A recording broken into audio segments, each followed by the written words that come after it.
muddo dheer oo burbur iyo dayactir la'aan ka muuqday jidkan waxaa markii horeysay la bilaabayaa dhismaha jidka xidhiidhiya magaalada Boorama deegaanada Cunaqabad Harawa iyo deegaanada kale ee wadadan isku xidho waxayna dadka deegaanadaasi heli doonaan haddii la dhammaystiro waddo laami ah oo wax ka bedesha isu socodka gaadiidka bulshada iyo kor u kaca dhanka ganacsiga wadadan oo ah mid isxilqaan ah waxa dhismaheeda ku boobay ururka marka magaciisa la soo gaabiyo loo yaqaan hada waxana furitaankiisa ka soo qayb galay siyaasiyiin madax dhaqameed shacabka goobahan deegaanka ku ah iyo bulshada inteeda kale madasha lagu daafuray wadadan waxa hadalla ka soo jeediyay qaar kamid ah madax dhaqameedkii ka soo qayb galay madashani iyo marti sharaf kale waxayna yiraahdeen bacninkii tuuray isagay ku qalladan tahay ilaa qiyaamaha laakiin waxa la wax balaayo oon annagu ognahay oon ama dawladu qarinayna ama dad u qarinayna ma jiro dariiqaasaan samaynaynaa ka waraqana waan samaynaynaa kan haddii la cunaqabadna waan samaynaynaa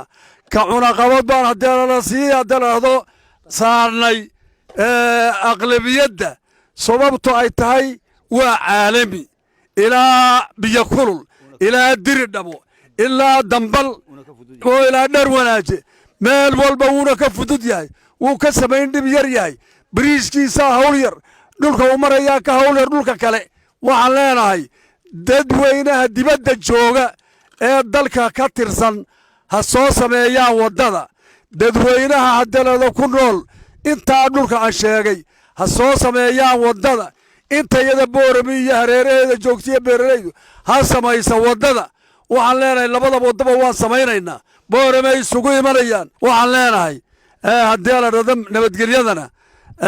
dhinac ayaga waan haynaa doradu anagii ka hadlayna nabadgelyada ha la ilaashado korkii hadal xisbiyada ururada la hadal qaaday waa nabadgelyada aan ilaashano goboladu ha ilaashadaan dhalinyaradu ha ilaashadaan rag iyo dumar ha la harbaasha diyaar baan u nahay aan wayda ilaalina nabadgelyada waxaan leenahay waddadana dawladuna qaybteeda ha ka qaado muuse bixi madaxda u yahay qaybteeda ha ka qaado ha nala samayso halkan waxaan joognaa waddadii Cunaqabad ee halkaa ka baxaysay ka galaysay Harawa armag laantuuga ka leexanaysay dhar wanaaje laan halkaa ka galaysay ee wadanka intaa leeg u danta ahayd iyaan joognaa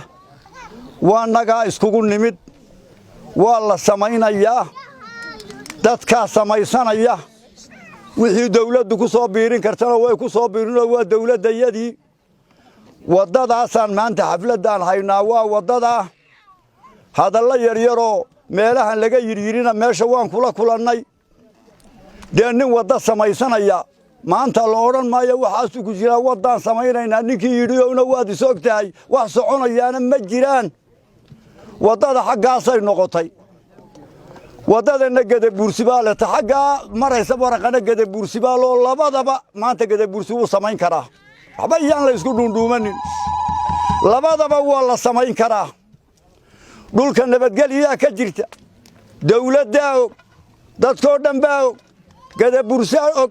Itoobiya og Soomaaliland baa og wax alla wax jira ma jiraan ninkii waxa yaraa imkaan meesha ugu tagnay sheego beenaale taasi waa taa adaana geyn halkay wax ka jiraan waddadaasaan samaynaynaa madaxweynaha jamhuuriyadda Soomaaliland Muuse Biixi Cabdina waan ka wada hadalay aagaa inaanay nabadgelyo ahaado horaan uga wada hadalay dee ku noqon mayna maanta annagu horaan uga wada hadalay isna wuu og yahay ninka maanta meelaha la warwareegaya ee labadan yar wadada tolku wartana toon iyo tana roon la dhaxnaanaabayo halkii aad ka timid ku noqo wixii aad sheegtana been buu noqday iyana loo noqon arinta dawladuna way ogtahay madaxweynaha waxaan ku codsanaynaa waddadaasi waa dadadii berigii aad sheegtay ee tiri qudradda Harawa ka timaada sida Harawaha loo shaqaystaa tiri waa wadtiibaan waddo u samaynaynaa na soo caawi madaxweyne na soo caawi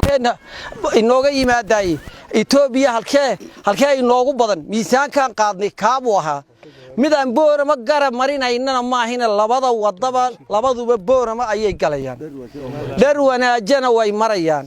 Soomaaliland waxa weeyaan gudaheegana waxa weeyaan labada dariiqba waa tabaruc baa lagu dhisayaa tabaruca lagu dhisayana caawimo dawladda ah madaxweynaha Soomaaliland Muuse Biixi Cabdi waxaan doonay soo qayb galo dariiqa macaawina wuxuu ka geysanayo dadweynaha sharafta leh ee wadanka ku nool waxa weeyaan waa tabarucaad maanta waxaan u joognaa Ibafurka wadooyinka Boorama Cunaqabad oo hirgelinayo ururka la yiraahdo ururka horumarinta wadooyinka Awdal Danwaraaje Harawa kaasoo maanta dhexdhigiisii laga soo wada qayb galay halkan waxaan ka bogaadinayaa bulshooyintii taageertay ka qayb qaadatay dhagaxdhiga wadada oo ugu horeeyaan caaqilka salaadiinta cuqaasha garaadka iyo ciidanka nabadgelyada nala joogay waxaan ku bogaadinayaa ama aan farayaa dadweynaha gobolka Awdal iyo bulshooyinta Soomaaliland iyo xukuumadda Soomaaliland inay ka qayb qaataan wadada halbowlaha oo soo saaraysa wax soo saarkii galbeedka oo dhan waxaan ku wargelinayaa in laga qayb qaato wadooyinka galbeedka oo ah halbowlaha Soomaaliland oo ay ka yimaadaan khudaartii caanihii wax kasto ay ka yimaadaan waxaan farayaa dadweynaha bulshada gobolka Awdal iyo xukuumadda Soomaaliland inay ka qayb qaataan Ibafurka wadooyinka waxaan halka lagu daafurayaa wadada khayriga shaacinteedii taasoo ay dhisanayaan ururka hada ay ka kaalmeynayaan deegaanka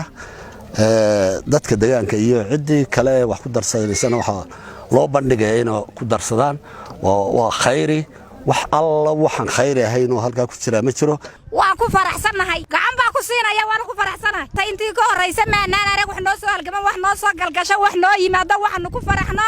laga bilaabo waa maanta waan ku farxay waan ku ogolnahay wadada la soo bilaabay ilaa Boorama ilaa Harawa isku xidhan waxaan ku wadnay xawaashkan guranaynay dameerahan ku guraynay makana baabuurta ayaa ka dul mashaaradnaa bulshada imika aan dhex joognana ee bacda laga dul tuurayana ee xagga dambena muus baa yaala leeyahay caaqilkoogii baan hay jiidan yaal baa wixii la sheegana way iska soo dhamaata dadka meesha ku nool iyo ummadda hore Haraweyn naga horeysaaba wadadaasay danaynaysa tawarquna waa la danaynayaa labadaba gadabuursaa mara waana la samaynay waligeedba way jiri tirta marka wax la dhisay wax dumiya una isagoo ninkii maanta bacda tuuray wax duminay kamana shaqaynayso cidna loo daba fadhiisan ma labada wada sameeyntooda awalba muruqiyo malba lagu sameeyay dadka halka tugan waa dadkay beerooga soo martay u hore saxay weeyaan ururka halka soo farageliyay khayr Allah siiyo ujeedadan halkan iyo shirjaareedkan halkan ku qabanayna ujeedadiisu wuxuu daaran yahay waa inaan wadada cadayno ujeedadeeda oo ah in wadada Cunaqabad ilaa Boorama ilaa Dharwanaje xidhiidhinaysay sidii la iskaga kaashan lahaa ee loo furi lahaa in xaqiijino ayaan iskugu imanay ujeedadeedu inay wadada tahay oo dadka oo dhan anfacayso Soomaaliland iyo Itoobiya labadaba wadada anfacaysa iyaan u joognaa halkan waana bilowgeedii waa daafurkeedii waxaan halkan iskugu imanay dawladda Soomaaliland waxaan leenahay madaxweynuhu ugu sareeyo deegaan ha ka geysato naga soo caawi baan leenahay waxaan leenahay islaankow wanaag ka tali walaalnimo ka tali dhiirigelinta dadka wax soo saarayna dhiirigelinaya waa muhiim isku socodku waa muhiim dadka waxtarkiisa dariiq baa koow ka ah qurba joogta in ay inari karaan ka soo qayb galaan wadada bilaabantay way socotaa meel fiican bay maraysaa halka maanta joogtay ku joogtaa dhirjaridii waa taa Cunaqabadna halka ka shaqeeya birta dheer oo Itoobiya weeyaan